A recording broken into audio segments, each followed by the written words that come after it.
Magandang umaga po sa ating lahat.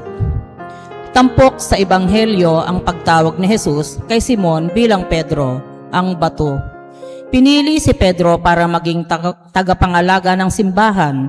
Idalangin nating lumago ang ating pananalig kay Jesus. Isama rin natin sa ating mga panalangin ang buong simbahan, ang lahat ng mga nananampalataya sa Diyos. Magsitayo po ang lahat.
Nang may kagalakan sa ating mga puso, ating ipagdiwang ngayon ang banal na misa sa ika-21 linggo sa karaniwang panahon.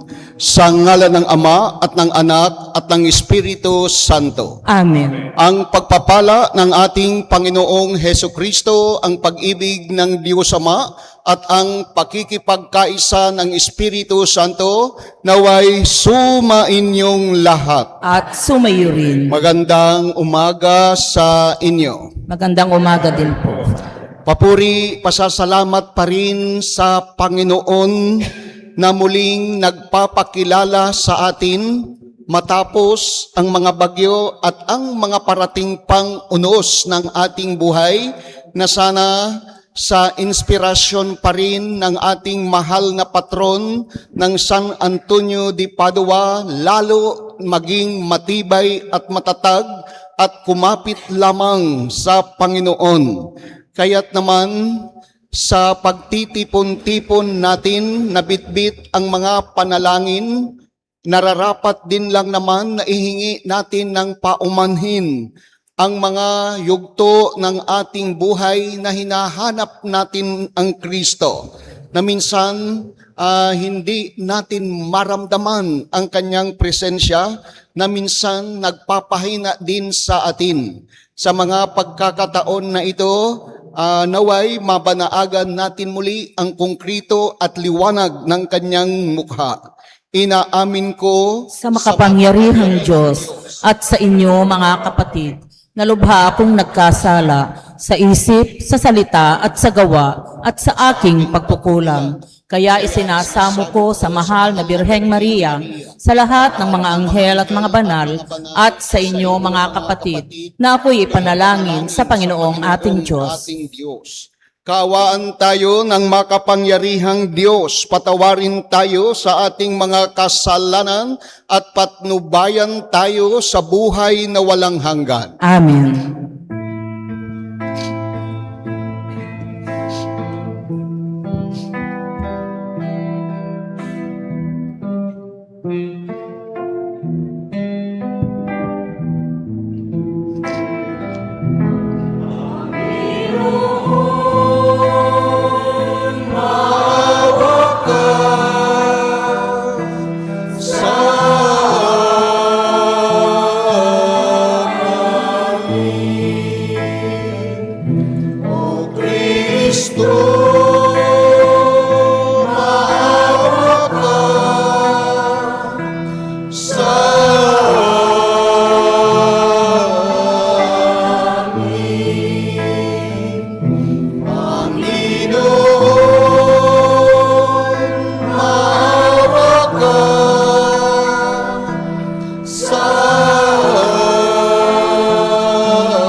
Luwalhati sa'yo sa kailasan, panoob sa lupa'y kapayapaan. Pinupuri ka at ipinagdarangal, sinasamba ka dahil sa dakila mong kalwalhatian. Panginoon, Sari ng langit, Amang makapangyarihan, Panginoong Hesukristo, bugtong anak ng Diyos, Kordero ng Ama, ikaw na nag-aalis ng mga kasalanan ng sanlibutan. Tanggapin mo ang aming kahilingan, ikaw na nalulungkot sa kanan ng Ama. Maawa ka sa amin, maglamang ang banal. Panginoong Hesukristo, kasama na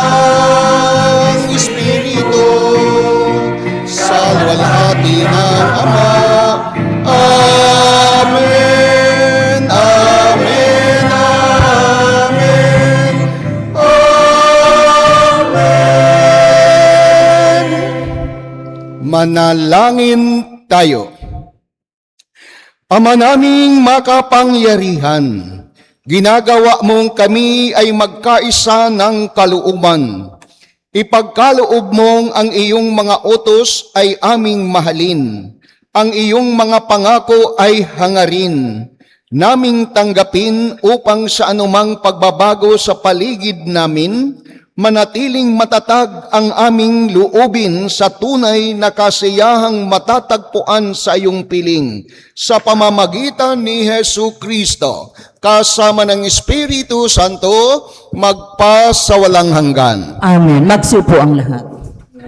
Sa unang pagbasa, inilalarawan ni Isaías kung paano inihalili ng Diyos si Eliakim kay Sobna upang mapangalagaan ang tipan. Binibigyang linaw nito ang pangangalagang ibinibigay ni Jesus sa simbahan sa pamamagitan ng kapangyarihang ipinagkatiwala niya kay Pedro. Pagbasa mula sa aklat ni Propeta Isaías. Sinabi ng Panginoon kay Sabnang, katiwala sa palasyo, aalisin kita sa iyong katungkulan at palalayasin sa iyong kinalalagyan. Tatawagin ko sa araw na iyon ang aking lingkod, si Eliakim na anak ni Helcias. Siya ang pagsusuotin ko ng iyong buong kasuotan. Ibibigay ko sa kanya ang iyong kapangyarihan. Siya ang magiging pinakaama ng Jerusalem at Huda. Ibibigay ko sa kanya ang susi ng bahay ni David. Ang kanyang buksay walang makapagsasara at walang makapagbubukas ng ipininid niya. Itatayo ko siyang parang haligi ng tolda. Itatayo ko ng matibay sa isang matatag na lugar at siya'y magiging marangal na luklukan para sa sambahayan ng kanyang ama. Ang salita ng Diyos. Salamat sa Diyos.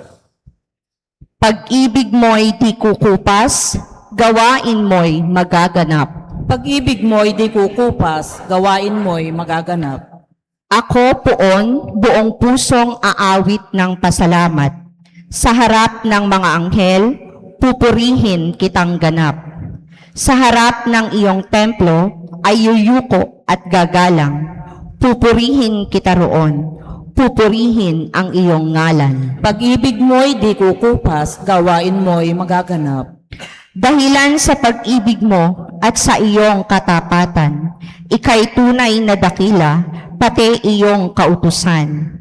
Noong ako ay tumawag, tinanggap ko ang tugon mo. Sa lakas mong itinulong, ay lumakas agad ako. Pag-ibig mo'y di kukupas, gawain mo'y magaganap. Dakila man ang poong Diyos, mahal din niya ang mahirap.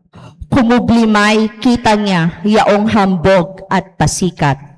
Ang dahilan nito poon, pag-ibig mo'y di kukupas, at ang mga sinimulang gawain mo'y magaganap. Pag-ibig mo'y di kukupas, gawain mo'y magaganap.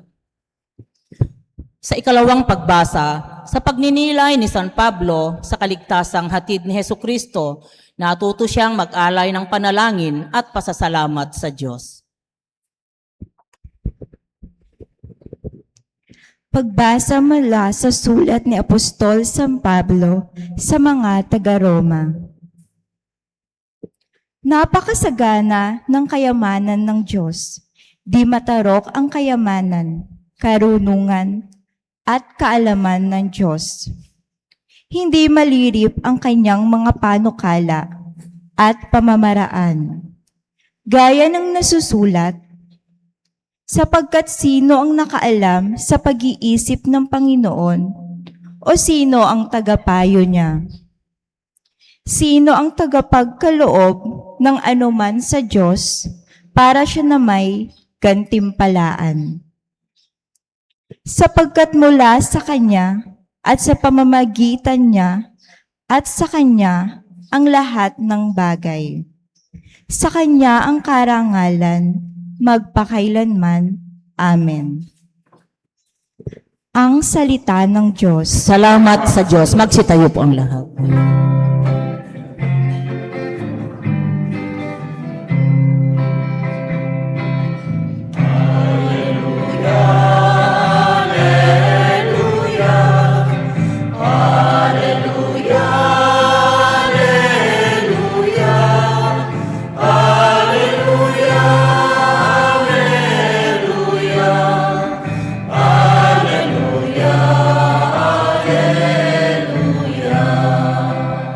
Ikaw, Pedro, ang saligan ng aking simbahang banal na daig ang kamatayan.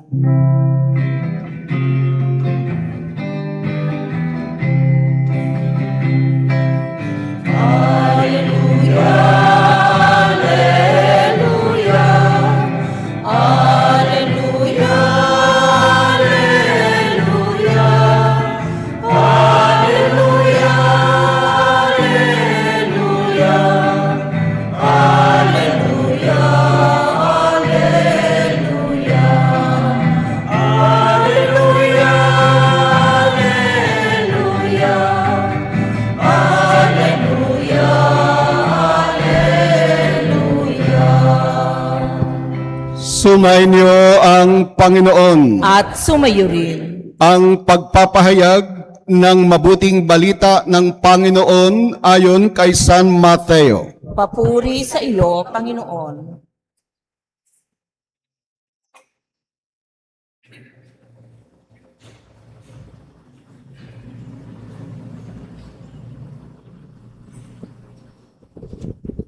Buong panahong iyon, dumating si Jesus sa lupain ng Cesarea ng Filipos. Tinanong niya ang kanyang mga alagad, sino raw ang anak ng tao ayon sa mga tao? At sumagot sila, sino ako? Tanong niya sa kanila. Sumagot si Pedro, kayo po ang Kristo, ang anak ng Diyos na buhay. Sinabi sa kanya ni Jesus, mapalad ka, Simon, na anak ni Jonas, sapagkat ang katotohanan ito'y hindi inihayag sa iyo ng sinumang tao, kundi ng aking mga nasa langit. At sinasabi ko naman sa iyo, ikaw ay Pedro. At sa ibabaw ng batong ito ay itatayo ko ang aking simbahan, at hindi makapananaig sa kanya kahit ang kapangyarihan ng kamatayan.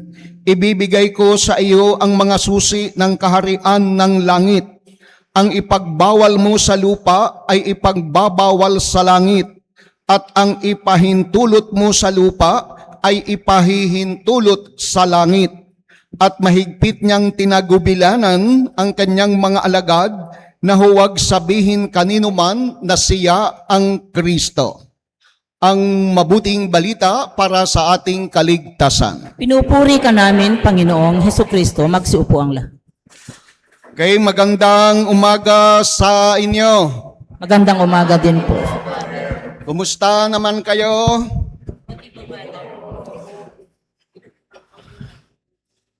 Dito sa ipinahayag na mabuting balita, medyo mayroong nalaktawan sa first part ng pagkakasalaysay dito sa ating ipinahayag.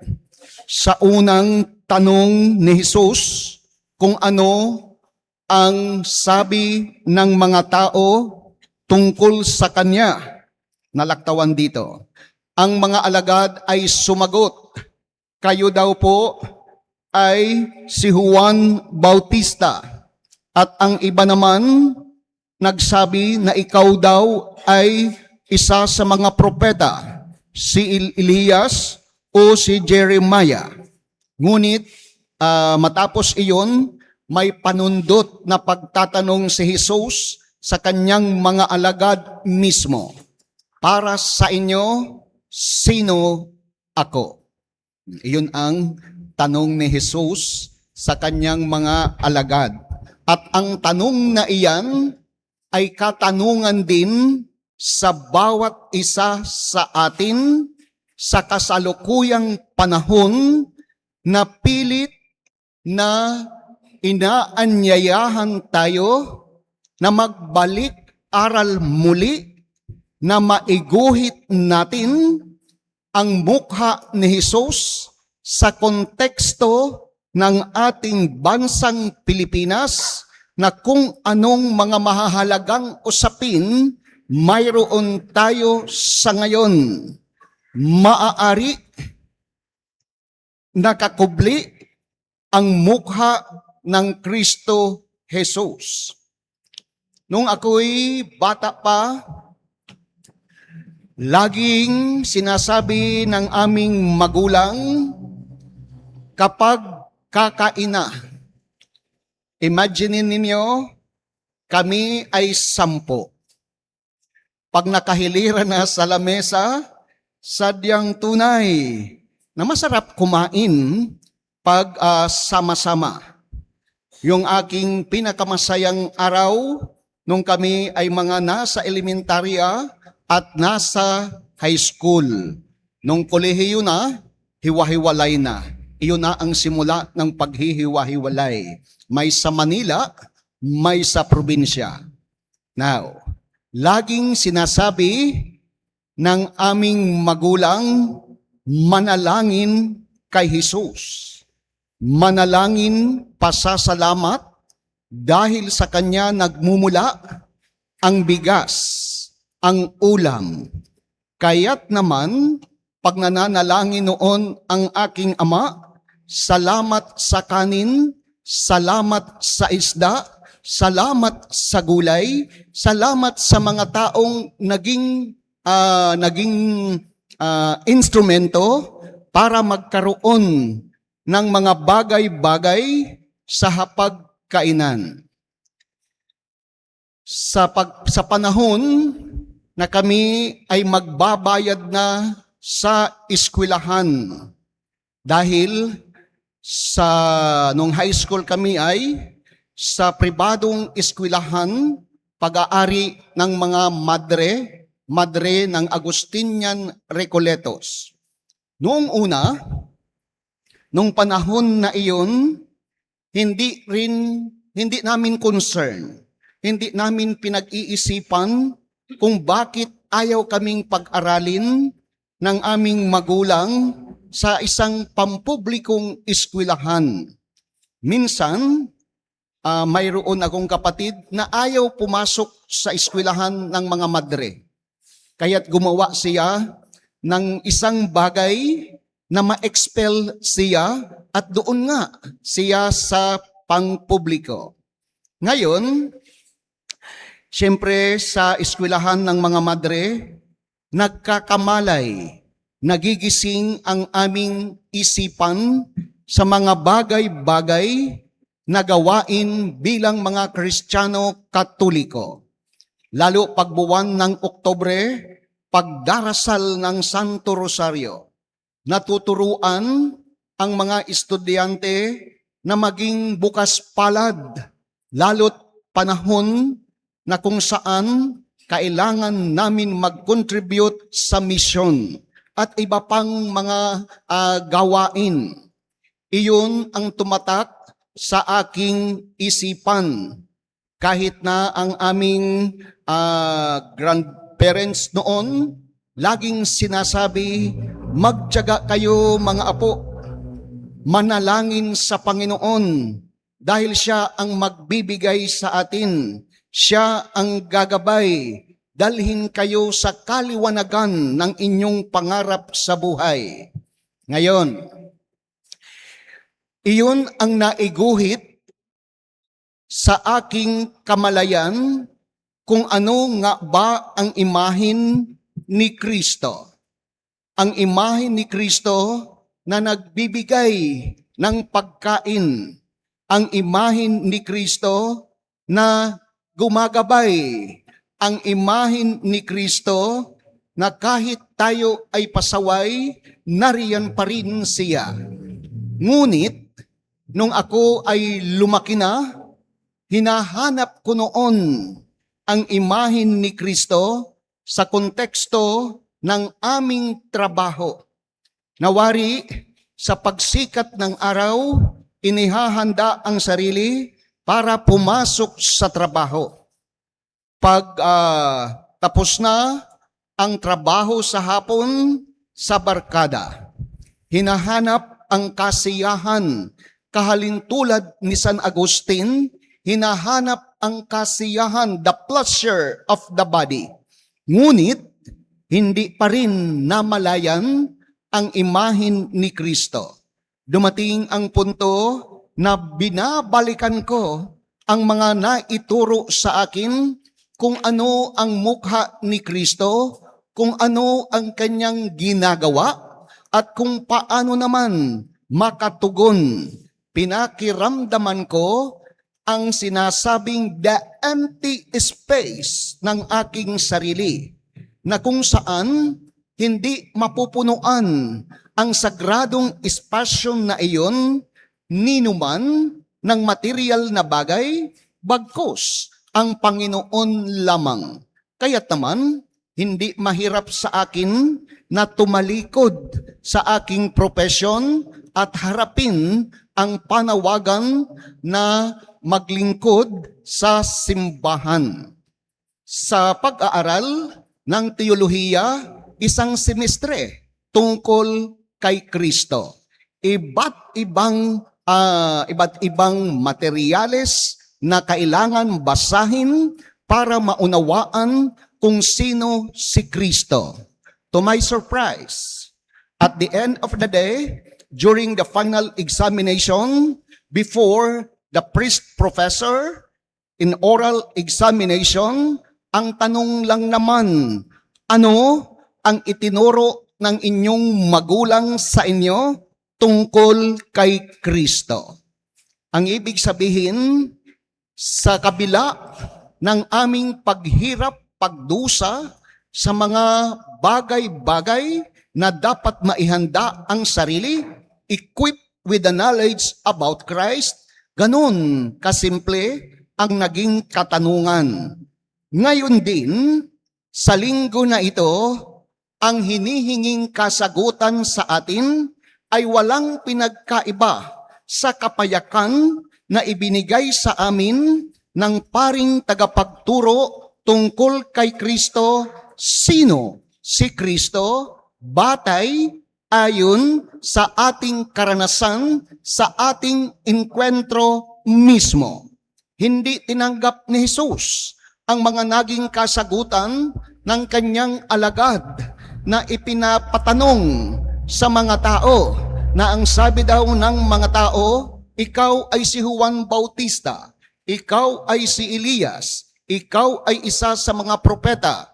Ang gusto ni Jesus na makuha sa kaalaman ng mga alagad, at ang mga alagad na ito ay kayo, ay tayo. Sa panahon ngayon, tinatanong, sino ako sa inyo?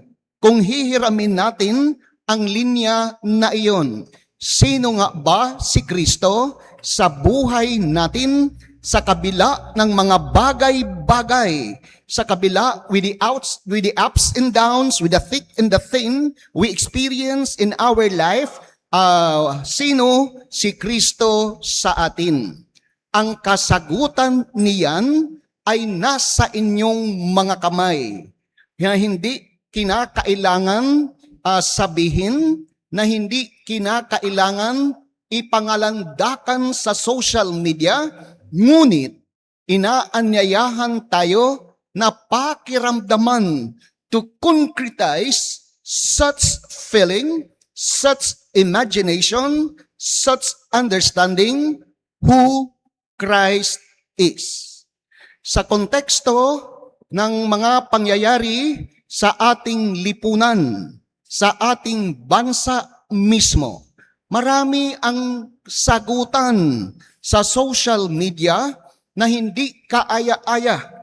Hindi kaaya-aya sa mga bagong henerasyon, or even if sa ating mga may edad na. Rough words arises na hindi magiging katuwang natin na hindi makapagdudulot o makapag-iiwan ng tamang leksyon sa buhay, lalo tigit pa sa mga anak ninyo, sa mga apo ninyo.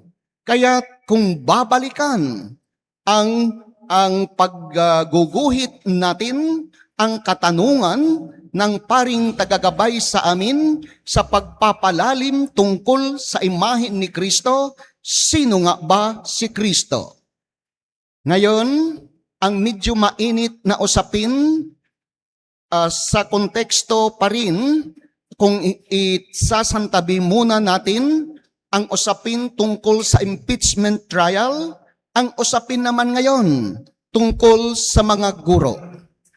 Ang tanong, hindi naman lahat ang pakiramdaman natin, ito na ba tayo ngayon? Saan nga ba nagkulang? Ano pa nga ba ang dapat gawin ng simbahan at ang simbahan, kayo at kaming ordained ministry? Tayo ang bumubuo ng simbahan. Ang tanong, ano ang dapat makita ngayon ng inyong mga anak, mga apo, habang sila ay nagkakamalay, habang sila ay lumalaki sa ugnayan ng kani-kanilang magulang, sa ugnayan pampamilya? Maaari doon tayo nagkukulang. Maaari sumusubra ang mga gabay. Ang mas maganda ay magbalik-aral sa mga pang-elementarya or the basic na disiplina ng ating buhay. Sinasabi nga, too much learning is dangerous too, dahil marami tayong nakakalimutan.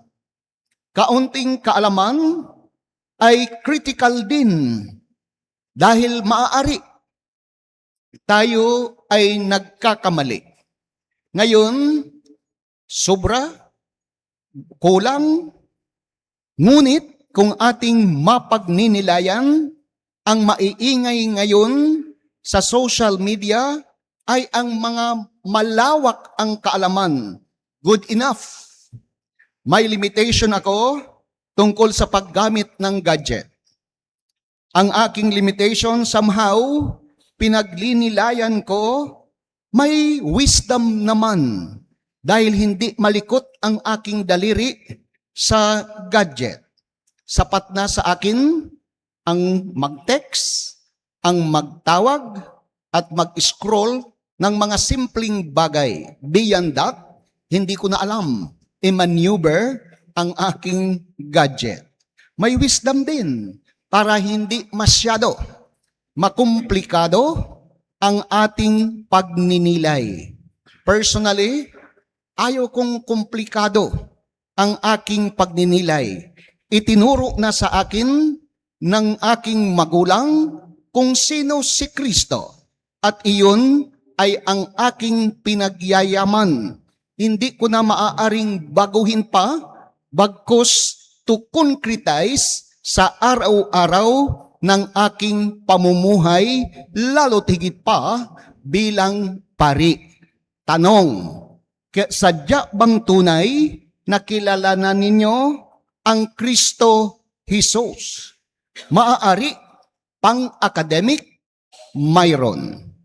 Ngunit, medyo nagkukulang tayo na gamitin para unawain ang Kristo Jesus from the context of our hearts. Sa pakiramdam, dahil sa puso, maraming sinasabi ang ating damdamin tungkol sa tamang pakikipag-ugnayan, tungkol sa tamang pamumuhay sa araw-araw. Not all.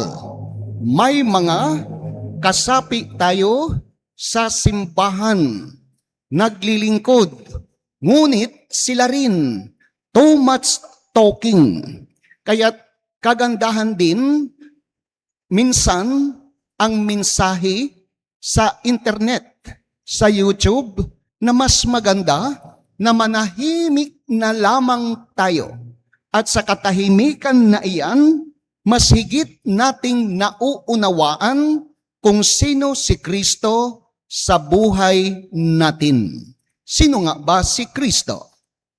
Yan ang tanong. Iiwanan ko sa inyo ang katanungan na iyon dahil may second part tayo na gusto kong ibahagi sa inyo ayon pa rin sa readings ngayon.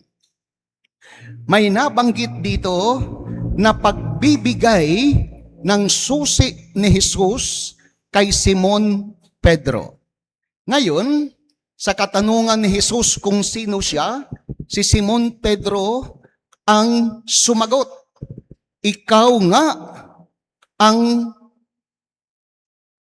Kayo nga po ang Kristo, ang anak ng Diyos na buhay. Ang naging reaction ni Jesus, salamat, Simon, anak ni Jonas, dahil ang katotohanan, ang kaalaman mo na iyan, hindi na ibahagi sa iyo ninuman, bagkos ng makapangyarihan sa kalangitan. Dito tayo inaanyayahan kung paano natin masagap ang turo ng Ama sa kaitaasan. Kung tayo nga ba ay mayroon pang magandang ugnayan, kung tayo nga ba ay mayroon pang pandinig between Tory and Darrell Yap, the word comprehension. Kung paano nga tayo mag-comprehend sa mga usapin upang sa gayon higit nating maunawaan at dalhin tayo sa tamang konteksto. Simbolo ng susi, pagbubukas. Ano ang dapat buksan? Kung kayo po ay pumunta sa Immaculate Conception Victoria noong July 23rd, iyon ang araw na isinagawa the installation of the parish priests in our vicariate. May symbolism doon na ibinigay ang obispo sa amin bilang kura-paroko ang susi. Dito ko napagnilayan ang koneksyon ng part na iyon dahil tinatanong ko ang aking sarili. When I was installed as a parish priest in St. Jude, San Clemente, isa din iyon sa simbolong ginamit ng yumaong obispo Makaraig. Ngunit sa ebanghelyo na ito, dito ko nakita ang koneksyon, ang susi ng malaking obligasyon to govern, to manage, to protect. Ano nga ba ang dapat pamahalaan namin? Pamahalaan ang istruktura ng simbahan at sino ang simbahan? To govern. Sino nga ba ang dapat protektahan? At ano nga ba ang dapat maprotektahan? Maaari ang tama, ang konkrito na mensahe na turo ni Jesus mismo. The key of our life.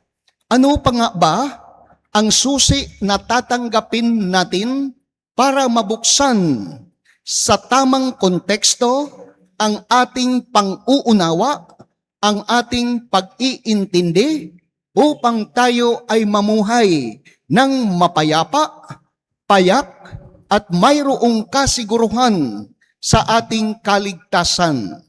Ngayon, ito ay malaking hamon sa atin. Paano tayo ngayon makakatulong? Hindi lamang sa mga nangyari na mayroong mga barilan sa eskwelahan, mayroong paggamit ng mga patalim sa eskwelahan, mayroong mga nahuhulihan ng mga hindi tamang armas kung bakit sa murang edad ng mga bagong henerasyon turn into such activities in life. Saan nga ba tayo may pagkukulang? Mga magulang, ano nga ba ang dapat gawin? Iaasa na lang ba sa mga guro ang mga bagay na ito na panigurado? Hindi naman nila makakayanan. At may nabasa ako sa YouTube, tinanggalan nyo kami ng pagdidisiplina. Tama nga rin lang naman. Kung ako din ang guro, kung may pamangkin akong guro, ang ipapayo ko sa kanya, kalma lang, kaysa naman maisakripisyo mo ang iyong lisensya. May mga gurong sinasaktan kapag hindi na tolerable ang mga, sabihin natin in rough word, kabastusan, kawalang galang ng kanilang mga iginagabay. Ngayon, kung ating aapuhapin, nasaan si Kristo? Maaari ba nating sabihin, wala ng Kristo sa panahon ngayon? Kung wala ng Kristo, ano ang mayroon tayo? Kaya tayo hindi dapat maging kampante na umupo, lumuhod, tumayo. Dapat dalhin tayo sa simpleng pangunawa kung sino si Kristo sa buhay natin into a concrete action. Maaaring ito ang kulang na napagninilayan ng inyong mga anak, ng inyong mga apo, ng ating mga pinaglilingkuran to give first enough space sa ating mga sarili to concretize our faith. Dahil sa pagtugon ni Simon Pedro, ikaw ang anak ng Diyos, ito ay pagpapahayag ng pananampalataya. The profession of faith is life. Nagbibigay buhay. Kaya naway sa kaunting nalalaman, naiintindihan natin kung sino si Kristo Jesus, mag-materialize sana ito sa ating mga gawain araw-araw. Kayo at ako ay may limitasyon, lalo't higit pa kahalintulad ng limitasyon ang iba, limitasyon ni Adan at ni Eva. Nagkakasala, ngunit kahalintulad ng mga ilang banal sa kalangitan ni Mother Teresa of Calcutta, ang kanyang sinabi, "My arms and weapon to combat the struggle in life is my prayer."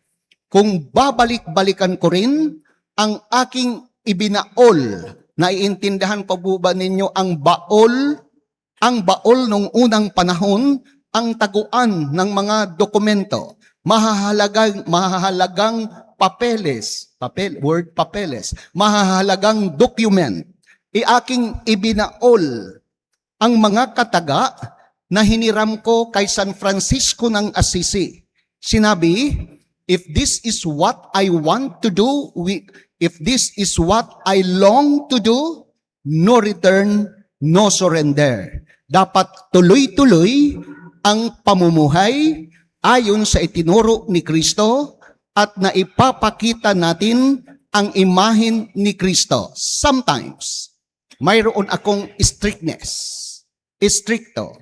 Hindi ko naman maaaring itolerate ang mga kahinaan ng other individual, lalo tigit pa sa context ng simbahan. Si Kristo man, mayroon strictness. Hindi niya naman tinolerate ang mga nag-disrespect sa templo.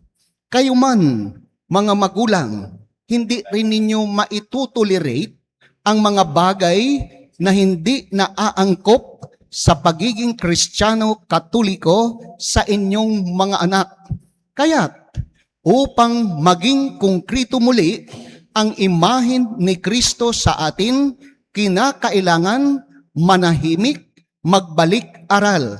Ang rason kung bakit sa parating na November, 1 linggo, 5 araw, magkakaroon na naman ng spiritual retreat ang inyong mga kaparian in Tagaytay. Kaya't sana hindi bibitaw ang bawat isa sa buhay panalangin dahil iyan ang daan upang lumiwanag ang ating buhay, ang ating paglalakbay, at hindi tayo pangunahan, pangibabawan ng ating mga kahinaan at ang mamuhay ng may moral at kredibilidad. May God bless you all. Magsitayo na po ang lahat at ating ipahayag naman ngayon muli ang ating matindi, masidhing pananampalataya. Sumasampalataya ako Sa Diyos amang makapangyarihan sa lahat, na may gawa ng langit at lupa. Sumasampalataya ako kay Hesukristo, iisang anak ng Diyos, Panginoon nating lahat. Nagkatawang tao siya lalang ng Espiritu Santo.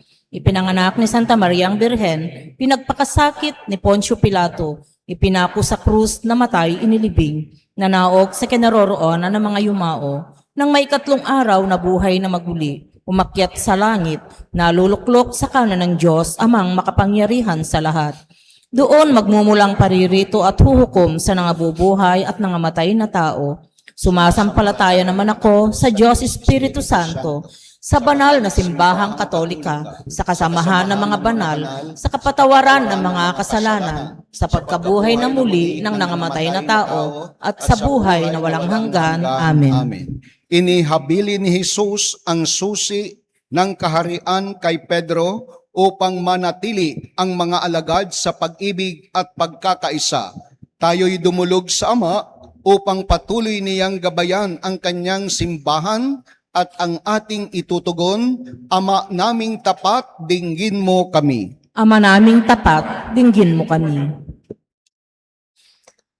Patuloy nawang maging gabay ang Santo Papa, mga obispo, mga pari at mga diakono na humalili kay Pedro at sa mga apostol sa sambayanang Kristiyano sa pamamagitan ng pagtuturo at pagsasabuhay ng tamang aral at moralidad. Manalangin tayo. Ama naming tapat, dinggin mo kami. Tularan nawa ng mga namumuno sa pamahalaan si Kristo sa kanyang pagsisikap na labanan at iwaksi ang kapangyarihang dulot ng kamatayan at kasamaan. Manalangin tayo. Ama naming tapat, dinggin mo kami. Maisabuhay at maipahayag nawa ng mga guro, mga katikista at mga mag-aaral ang mabuting balita at tanggapin si Kristo bilang batong saligan at haligi ng kanilang pamilya at komunidad. Manalangin tayo. Ama naming tapat, dinggin mo kami. Makatagpo nawa ng bagong sigla ang mga nawawalan ng pag-asa, mga lubos na nangangailangan at mga may sakit sa kanilang pagtitiwala sa Diyos, gayon din sa kalinga mula sa mga mabubuting tao. Manalangin tayo. Ama naming tapat, dinggin mo kami. Magningning nawa ng walang maliw ang liwanag ng hatid na muling pagkabuhay ni Kristo sa mga kapatid naming yumao na at naghihintay sa buhay na walang hanggan. Manalangin tayo. Ama naming tapat, dinggin mo kami. Sa ilang sandali ng katahimikan, ating ipanalangin ang iba pang mga pangangailangan ng ating pamayanan, pati na rin ang ating pansariling kahilingan. Manalangin tayo. Ama naming tapat, dinggin mo kami. Ama, pinatatatag mo ang aming pananampalataya, igawad mo ang mga biyayang kailangan namin upang lumago kami sa iisang pananampalatayang itinuro at iniwan ni Jesukristong anak mo at aming Panginoon magpa sa walang hanggan. Amen. Magsiupo ang lahat.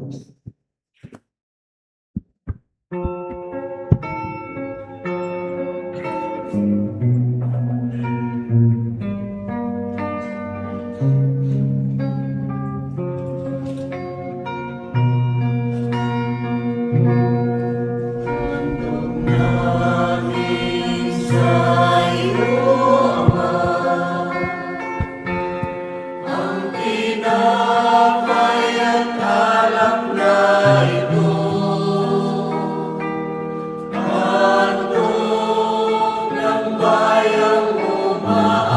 kagandahang loob, narito ang aming maiaalay mula sa lupa at bunga ng aming paggawa, ang tinapay na ito para maging pagkain nagbibigay buhay.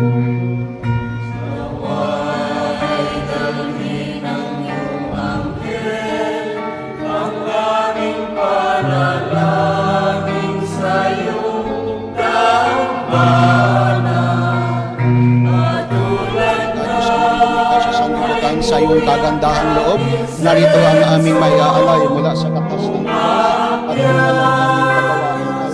bunga ng aming paggawa.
Tumayo po ang lahat.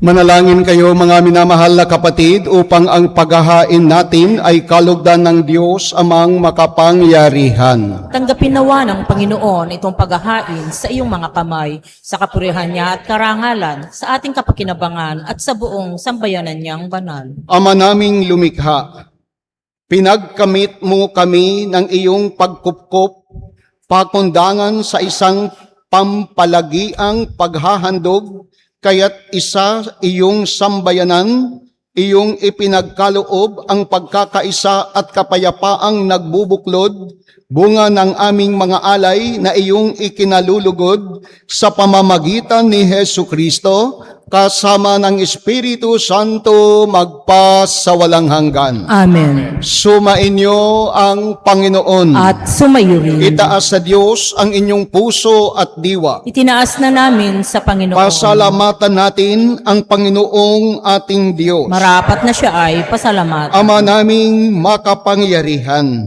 tunay ngang marapat na ikaw ay aming pasalamatan. Ikaw ang lumikha ng tanan, ikaw ang nagtakdang magkaroon ng gabi at araw. Gayon din ang tag-init at tag-ulan. Ikaw ang humubog sa tao bilang iyong kawangis na mapagkakatiwalaang mga siwa sa daigdig. Ikaw ngayoy pinaglilingkuran sa pagganap sa pananagutan ng iyong pinagtitiwalaan sa pamamagitan ng anak mong mahal. Kaya kaisa ng mga anghel na nagsisiawit ng papuri sa iyo, nang walang humpay sa kalangitan, kami nagbubunyi sa iyong kadakilaan.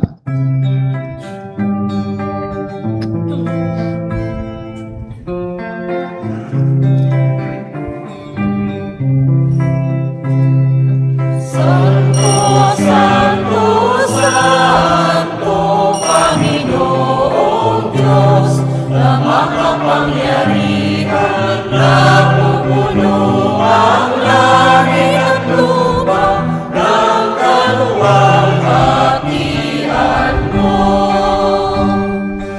Hosana, Hosana, Hosana sa kaitaasan.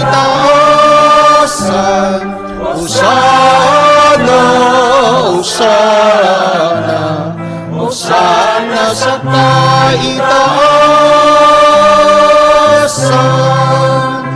Pinagpalang na paririto sa ngalan ng Panginoon. Hosana, Hosana, Hosana sa kaitaasan. Hosana, Hosana, Hosana sa kaitaasan. Buhod po. Ama naming banal, ikaw ang bukal ng tanang kabanalan, kaya't sa pamamagitan ng iyong Espiritu, gawin mong banal ang mga kaloob na ito upang para sa amin maging katawan at dugo ng aming Panginoong Hesu Kristo. Bago niya pinagtisang kusang loob na maging handog, hinawakan niya ang tinapay, pinasalamatan kaniya, pinaghati-hati niya iyon, iniabot sa kanyang mga alagad at sinabi, tanggapin ninyong lahat ito at kanin, ito ang aking katawan na ihahandog para sa inyo.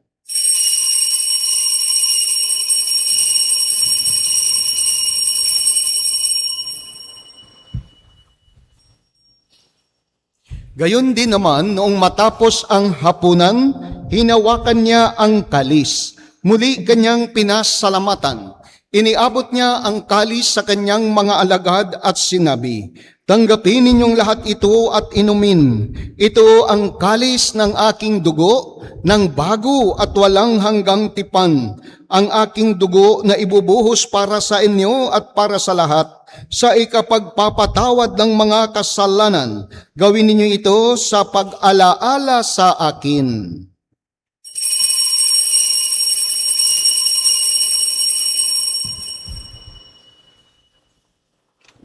Ipagbunyi natin ang misteryo ng pananampalataya.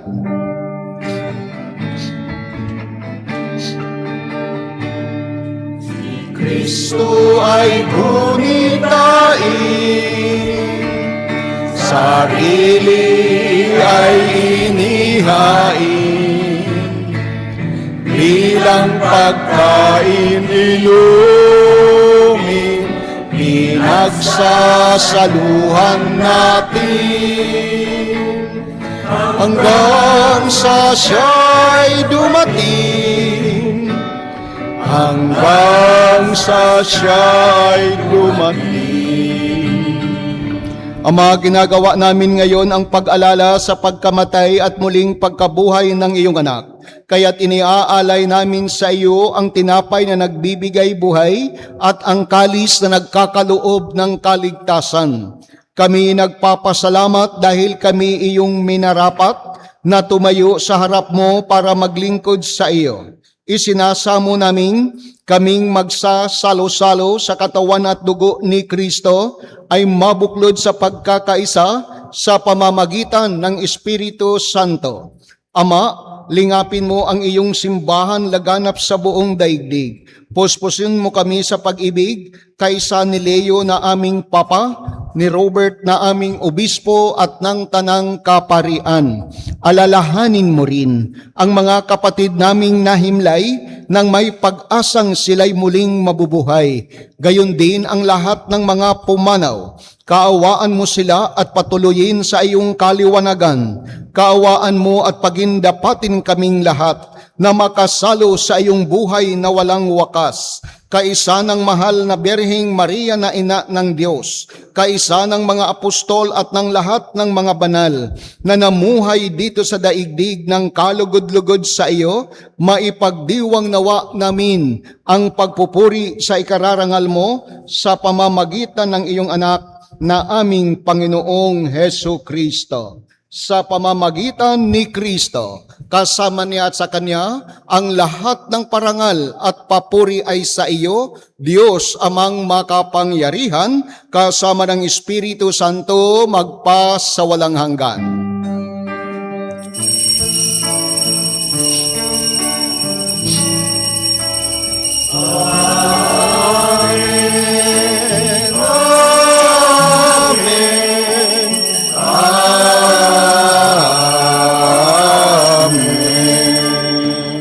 At sa Tumayo po ang pagpilin at nakagagaling na utos at turo ni Jesus na Panginoon natin at Diyos, ating ipahayag ngayon sa pag-awit.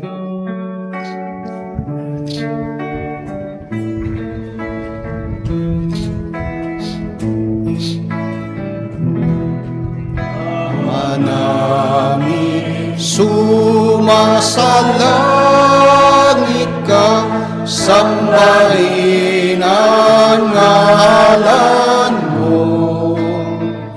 Mapasa amin ang kaharian mo, sundin ang loob mo. Dito sa lupa para ng sa langit, bigyan mo kami ngayon ng aming kakanin sa araw-araw. At patawarin mo ang aming mga sala, para ng pagpapatawad namin sa nagkakasala sa amin. At huwag mo kami paintulot sa tukso, at iadya mo kami sa lahat ng masama. Hinihiling namin kami iadya sa lahat ng masama, pagkalooban ng kapayapaan araw-araw, iligtas sa kasalanan, ilayo sa lahat ng kapahamakan, samantalang aming pinananabikan ang dakilang araw ng pagpapahayag ng tagapagligtas naming si Hesu Kristo. Sapagkat iyo ang kaharian at ang kapangyarihan at ang kapurihan magpakailanman. Amen. Panginoong Hesu Kristo, sinabi mo sa iyong mga apostol, kapayapaan ang iniiwan ko sa inyo, ang aking kapayapaan ang siyang ibinibigay ko sa inyo. Tunghayan mo ang aming pananampalataya at huwag ang aming mga pagkakasala. Pagkalooban mo kami ng kapayapaan at pagkakaisa, ayon sa iyong kalooban, kasama ng Espiritu Santo, magpa sa walang hanggan. Amen. Ang kapayapaan ng Panginoon ay laging sumainyo. At sumayo rin. Magbigayan tayo ngayon ng tanda ng kapayapaan sa isa't isa. Peace be with you all.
Matuod po ang lahat.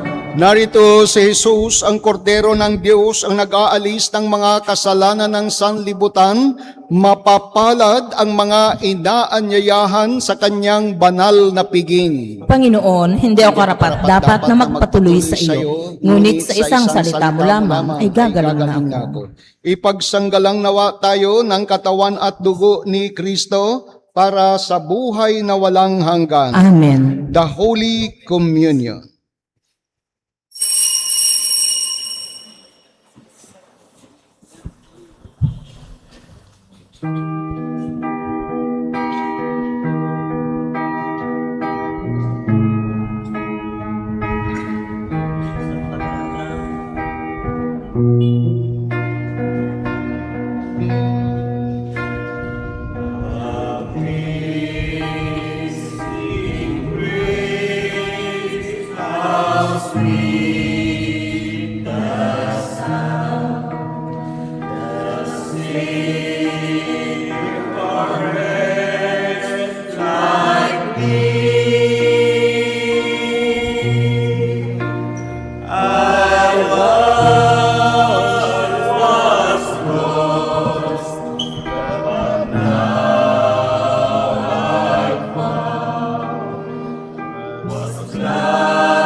Tumayo po ang lahat. Manalangin tayo. Ama naming mapagmahal, lubusin mo sa amin ang kagalingang bigay ng iyong pag-ibig na ngayoy ipinagdiriwang at kami naway magkaroon ng ganap na kaunlaran upang sa lahat ng aming pinagkakaabalahan, ikaw ay aming mabigyang kasiyahan sa pamamagitan ni Hesu Kristo, kasama ng Espiritu Santo, magpas sa walang hanggan. Amen. Okay, magsiupo muna. At this point, ating idulog ngayon sa Panginoon sa pamamagitan ng ating mahal na patron ang inyong mga particular na pag-aalay. Thanksgiving offering from Hopana family. From Black Rosary Group, Sister Raquel Gacusan, Sister Dolores Pitacio, Sister Marilo Romero, Sister Marites Guillermo, Sister Linda Miguel, Sister Medna Navarro, from Nila Dungka, from Aida Pitacio, an offering of Gemma Isais from Black Rosary Group, from Adela Lampa, panalangin para sa kaluluwa ni na Gilbert and Lamberto Discipulo, an offering Sister Celestina Pangan, from Mercy Kayaga, from Fe Tagasa, from Sister Emmy Piñaranda, from Sister Marilo Carlos, from Sister Aurea Flores. Magdangal, mass offered in thanksgiving of Magdangal and Dumlao family, from Mr. and Mrs. Celso Mateo and family, an offering thanking the Lord for 60th birthday, Lourdes Bocasas. Thanksgiving mass offering, Au Nasino and family. Thanksgiving mass offering, family Magdangal Uga. Misa pasasalamat, K&M Motor Parts and Accessories. Thanksgiving mass offering, Myra Carrasco Yandan and family, Jilliana Gail Kalangi for her birthday. Para sa kaluluwa, Heidi, Jaime, Marty Galang, Heidi and Jaime Castelo. Para sa kaluluwa, Milagros Castelo. For the soul of Licerio Nicolas, Gertrudis and George Nicolas from Aida Pitacio. Para sa kaluluwa, Ermelita Isquera. Para sa kaluluwa, Ludire Lumibaw. From Black Rosary Group, Rowena Discipulo, an offering of Linita Martinez. Siyempre, ang iba pang pag-aalay ninyo, maraming salamat sa inyong lahat, sa inyong pakikisa, sa lingguhang pagdiriwang ng banal na misa sa simbahan ng San Antonio de Padua. Sa ngalan ng Panginoon, maraming salamat. A round of applause. Maraming salamat sa inyo, Couples for Christ Choir. Mga mananampalataya, narito po ang grupo ng Couples for Christ. You are welcome to join their ministry na inaalalayan, nakikipaglakbay sa mga usapin pampamilya. Para masaya ang pamilya, sali na po kayo sa Couples for Christ. Sa social communication natin, salamat sa mga tumugon sa paanyaya para matulungan ang ating kapatid Mark Rafael Domingsil sa mga bagay-bagay tungkol sa advertisement sa pagpapalaganap ng ating parokya. Hindi lahat, ngunit may restriction ang mga bagay na dapat ilagay sa social media. Sa Lector Commentator Ministry, maraming salamat sa inyo na nagsusumikap naman kayo sa abot ng inyong makakayanan. Sa Eucharistic Ministers, Maraming salamat. Ang ilan sa inyo, may gagawin tayo. Sa mga altar server, maraming salamat sa inyo. To update, ang plano ng simbahan with the choir at mga ilang panauhin na aanyayahan. Kung available ang plaza ng bayan, kami ay makikipag-ugnayan sa punong alkalde. Kung available ang plaza, December 5, magkakaroon ng konsyerto ang ating simbahan to raise fund sa pinaplano ng nagagawin choir loft. Kung nagawi kayo sa simbahan ng Victoria Immaculate Conception, yun ang gagayahin natin na choir loop para maluwang ang mga choir diyan sa second floor sa may main door. Pagpasok, doon ang kanilang pwesto. Sa mga simbahan naman talaga, dapat may choir loft. Ang area na ito, pansamantala, pangkapilya lamang. Kaya sana mga mananampalataya expect na mayroon kaming i-distribute sa bawat barangay, sa bawat mandated organization ng mga ticket. Sa tulong ninyo, sa parating nawa ng taon ay magkaroon tayo ng choir loft. Kung pagsusumikapan pa sa abot na makakayanan, mayroon sanang kampana. Hanggat maaari, may kampana na sana bago magsimbang gabi. Pero kung ano ang makakayanan, siyempre bukas naman tayo sa ating kakayahan para kampanahin kayo sa madaling araw. Anyayahan kayo na gumising, bumangon at makipagdiwang ng simbang madaling araw para maramdaman ang pananampalataya introduced by the Spanish friars nung panahon ng mga Espanyol. Maraming salamat sa inyo. So far, so good. Ang Diyos ay mabait sa lahat, anuman ang sakuna, kaya tayo ay nagdiriwang ng may kasiyahan. Magsitayo na po ang lahat. Sumainyo ang Panginoon. At sumayo rin. Kindly bow your head and let us ask God's blessing. Gawaran nawa kayo ng pagpapala ng maawaing Diyos upang lagi ninyong mapahalagahan ang kanyang karunungang nagdudulot ng kaligtasang walang hanggan.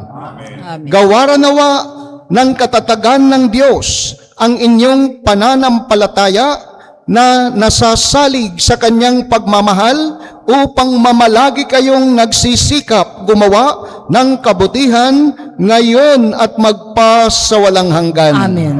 Patnubayan nawa ng Diyos ang inyong paglakad sa daang hahantong sa Kanya upang inyong taluntunin ang landas ng pag-ibig at kapayapaang walang hanggan. Amen. At higit kayong pagpalain 10 ng inyong mga kapamilya, kapuso at mga kapatid ng makapangyarihang Diyos Ama at Anak at Espiritu Santo. Amen. Ang banal na misa ay atin ang naipagdiwang, humayo kayo, taglay ang konkretong mukha ni Kristo. Salamat sa Diyos.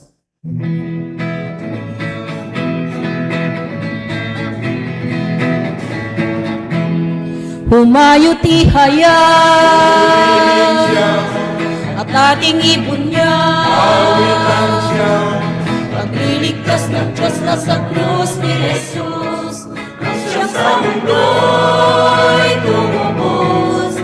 Langit at lupa siya'y papurihan, araw at talas siya'y parangalan. Ating pagdiwang pag-ibig ng Diyos sa Kanya. Alleluia! Halina't sumaya, sabay sigaw. Ang ngalan niya'y ang kinsiningning ng bituin, liwanag ng Diyos umaating, langit at lupa siya'y papurihan, araw at tala siya'y parangalan. Ating pagdiwang pag-ibig ng Diyos sa tanan, Alleluia. At ating iunyag, pagliligtas ng Diyos na sa krus ni Jesus, ang siyang sa mundo